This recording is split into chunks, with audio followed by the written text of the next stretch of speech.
ಶ್ರೀ ಗುರುಭ್ಯೋ ನಮಃ.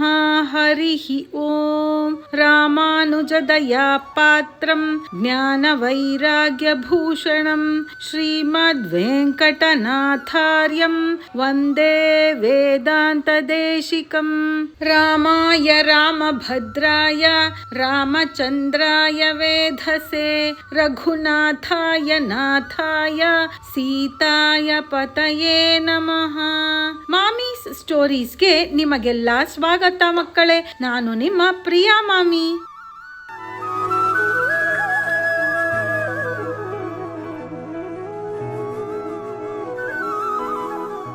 ಹೋದ ಸಲ ವಿಡಿಯೋದಲ್ಲಿ ಭಾರದ್ವಾಜ ಮುನಿಗಳ ಆಶ್ರಮದ ಹತ್ತಿರ ರಾಮ, ಸೀತೆ, ಲಕ್ಷ್ಮಣರು ಬರುತ್ತಾರೆ ಅನ್ನೋದನ್ನ ತಿಳಿದುಕೊಂಡ್ವಿ. ಆ ಭಾರದ್ವಾಜ ಮುನಿಗಳ ಹತ್ತಿರ ಶ್ರೀರಾಮ ಕೇಳ್ತಾನೆ, ನಮಗೆ ಶಾಂತಿಯುತವಾಗಿ ಜೀವನ ನಡೆಸೋದಕ್ಕೆ ಒಂದು ಒಳ್ಳೆಯ ಜಾಗವನ್ನು ತೋರಿಸಿ ಗುರುಗಳೇ ಅಂತ. ಆಗ ಭಾರದ್ವಾಜ ಮುನಿಗಳು ಹೇಳ್ತಾರೆ, ಗಂಧಮಾದನದ ಹಾಗೆಯೇ ಇರುವ ಒಂದು ಸುಂದರವಾದ ಚಿತ್ರಕೂಟ ಎನ್ನುವ ಪರ್ವತ ಇದೆ. ಇಲ್ಲಿ ಒಂದು ಕ್ರೋಶ ಅಂದರೆ ಮಕ್ಕಳೇ 3000 ಮೀಟರ್ಗಳು ಅಂತ ಅರ್ಥ.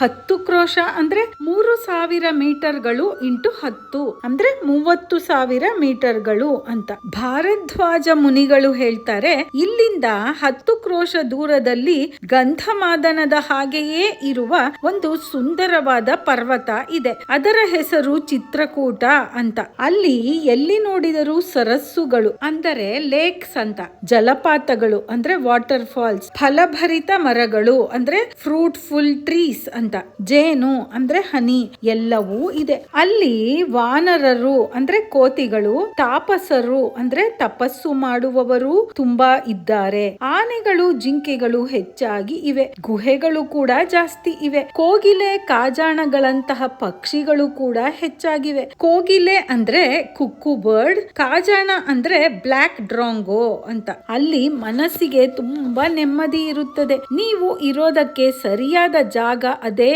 ಅಂತ ಹೇಳ್ತಾರೆ ಭಾರದ್ವಾಜ ಮುನಿಗಳು. ಹೀಗೆಯೇ ಅವರೆಲ್ಲ ಮಾತನಾಡುತ್ತಾ ಕುಳಿತಿರುವಾಗ ಸಂಜೆ ಆಗುತ್ತೆ. ಆ ದಿನ ರಾತ್ರಿ ಸೀತಾ, ರಾಮ, ಲಕ್ಷ್ಮಣರು ಭಾರದ್ವಾಜ ಮುನಿಗಳ ಆಶ್ರಮದಲ್ಲಿಯೇ ತಂಗುತ್ತಾರೆ. ಮಾರನೆಯ ಬೆಳಿಗ್ಗೆ ಪ್ರಾತಃ ವಿಧಿಗಳನ್ನ ಅಂದ್ರೆ ಸ್ನಾನ, ಸಂಧ್ಯಾ ವಂದನೆ ಎಲ್ಲವನ್ನ ಮುಗಿಸಿ ಲಘುವಾಗಿ ಆಹಾರ ಸೇವಿಸಿ ಅಂದ್ರೆ ಲೈಟ್ ಆಗಿ ಆಹಾರವನ್ನ ತಿಂದು ಭಾರದ್ವಾಜ ಮುನಿಗಳ ಕಾಲಿಗೆ ಬಿದ್ದು ನಮಸ್ಕಾರ ಮಾಡಿ ಅವರ ಆಶೀರ್ವಾದವನ್ನು ತೆಗೆದುಕೊಂಡು ಅಲ್ಲಿಂದ ಹೊರಡುತ್ತಾರೆ.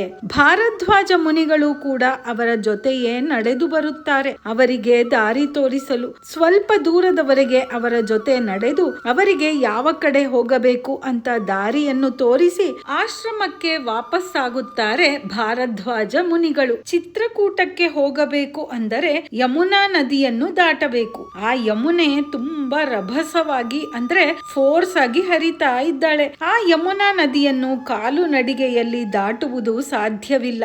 ಆಗ ರಾಮ, ಲಕ್ಷ್ಮಣರು ನಾವಿಬ್ಬರೂ ಸೇರಿ ಒಂದು ತೆಪ್ಪವನ್ನು ತಯಾರು ಮಾಡೋಣ ಅಂತ ಅಂದುಕೊಳ್ತಾರೆ. ಮೊದಲು ಎಳೆಯ ರೆಂಬೆ ಕೊಂಬೆ ಚಿಗುರುಗಳಿಂದ ಸೀತಾದೇವಿಗಾಗಿ ಒಂದು ಮೆತ್ತನೆಯ ಆಸನವನ್ನು ತಯಾರು ಮಾಡ್ತಾರೆ. ಸೀತಾದೇವಿ ಅದರ ಮೇಲೆ ಕುಳಿತು ವಿಶ್ರಾಂತಿ ಪಡೆಯಲಿ ಅಂತ.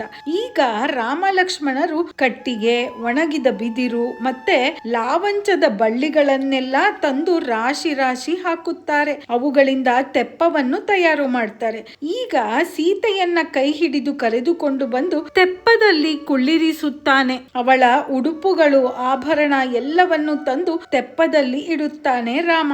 ಈಗ ಸೀತೆ ಯಮುನಾ ನದಿಯನ್ನ ಪ್ರಾರ್ಥನೆ ಮಾಡಿಕೊಳ್ತಾಳೆ. ತಾಯಿ, ನನ್ನ ಪತಿ ವನವಾಸವನ್ನು ಮುಗಿಸಿ ಕ್ಷೇಮವಾಗಿ ಅಯೋಧ್ಯೆಗೆ ಹಿಂದಿರುಗುವ ಹಾಗೆ ಮಾಡು ತಾಯಿ, ನಮಗೆ ಆಶೀರ್ವಾದ ಮಾಡು. ಅಯೋಧ್ಯೆಗೆ ಹಿಂದಿರುಗಿದ ಮೇಲೆ ನಿನಗೆ ಪ್ರೀತಿ ಆಗಲಿ ಅಂತ ನಾನು ಗೋದಾನ ಮಾಡುತ್ತೇನೆ, ಸುವರ್ಣ ದಾನ ಮಾಡುತ್ತೇನೆ ಅಂತ ಪ್ರಾರ್ಥಿಸಿಕೊಳ್ತಾಳೆ. ಯಮುನೆಯ ಇನ್ನೊಂದು ದಡವನ್ನು ತಲುಪಿದ ಮೇಲೆ ತೆಪ್ಪದಿಂದ ಇಳಿದು ಚಿತ್ರಕೂಟದ ಕಡೆಗೆ ನಡೆಯುತ್ತಾರೆ ಮೂವರು. 2 ಗಂಡಾನೆಗಳ ಮಧ್ಯೆ ನಡೆಯುವ ಹೆಣ್ಣಾನೆಯ ಹಾಗೆ ರಾಮ, ಲಕ್ಷ್ಮಣರ ಮಧ್ಯದಲ್ಲಿ ಸೀತೆ ನಡೆಯುತ್ತಾ ಹೋಗ್ತಾಳೆ. ಹೋಗುತ್ತಾಳೆ. ಸೀತೆ ತಾನು ನೋಡದೇ ಇರುವ ಮರವನ್ನು ತೋರಿಸಿ ಇದು ಯಾವ ಮರ, ಇದು ಯಾವ ಗಿಡ ಅಂತ ಕೇಳಿಕೊಂಡು ಬಳ್ಳಿಗಳನ್ನು ಅವುಗಳ ಹೆಸರುಗಳನ್ನು ಕೇಳಿ ತಿಳಿದುಕೊಳ್ಳುತ್ತಾ ನಡೆಯುತ್ತಾಳೆ.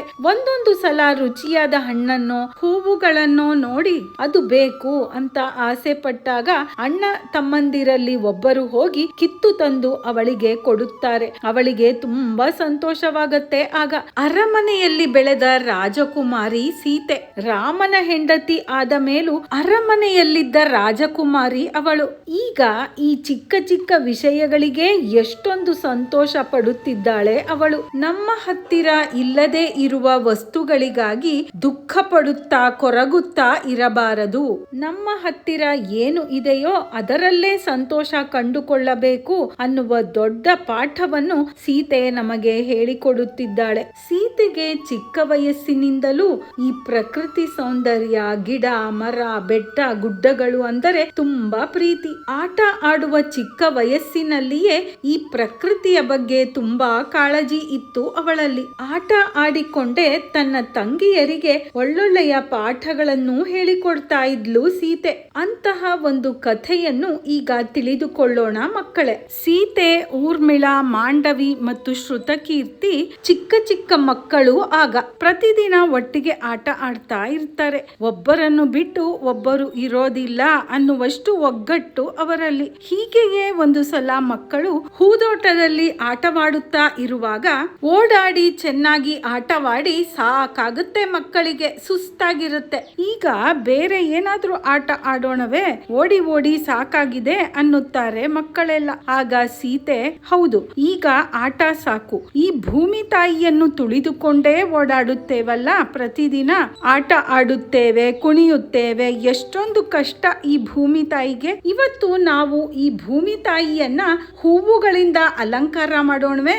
ನಾನು ಈ ಭೂಮಿಯನ್ನು ಸುಂದರವಾಗಿ ಅಲಂಕಾರ ಮಾಡ್ತೀನಿ, ನೀವು ಮೂವರು ಹೋಗಿ ವಿಧ ವಿಧವಾದ ಹೂವುಗಳನ್ನು ತಂದು ಕೊಡ್ತೀರಾ ಅಂತ ಕೇಳ್ತಾಳೆ ಸೀತೆ. ಅದಕ್ಕೆ ಆ ಮಕ್ಕಳು ಹೇಳ್ತಾರೆ, ಆಯ್ತು ಅಕ್ಕ, ನಾವು ಮಾತ್ರ ಪ್ರತಿದಿನ ಅಲಂಕಾರ ಮಾಡಿಕೊಳ್ತೇವೆ, ಈ ದಿನ ಭೂಮಿ ತಾಯಿಯನ್ನ ಅಲಂಕಾರ ಮಾಡಿ ಸಂತೋಷ ಪಡೋಣ ಅಂತಾರೆ ಮಕ್ಕಳು.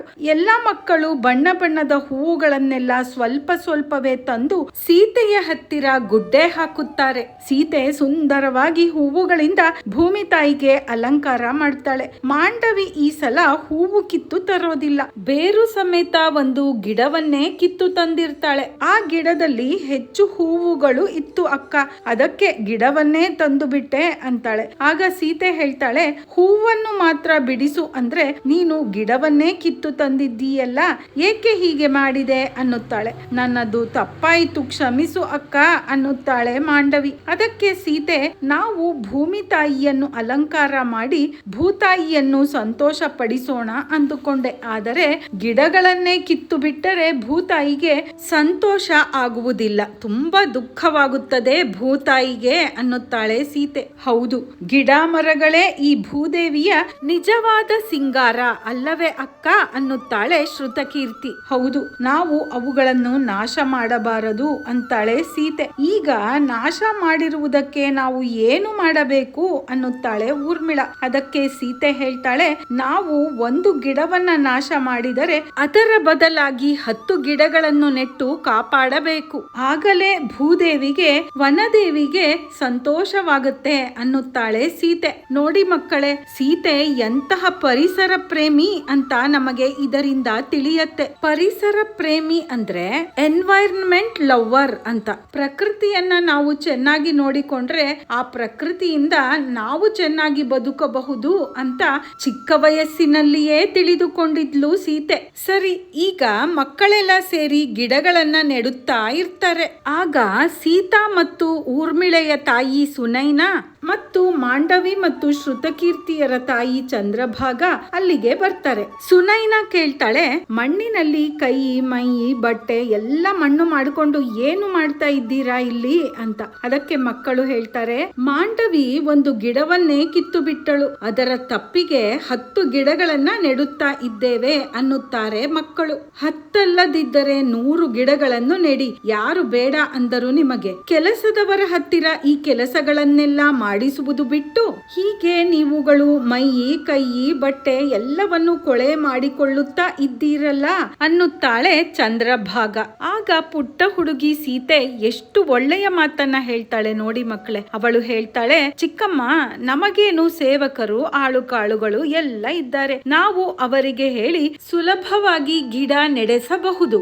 ಆದರೆ ಸಾಮಾನ್ಯ ಜನರಿಗೆ ಆಳು ಕಾಳುಗಳು ಇರುವುದಿಲ್ಲ.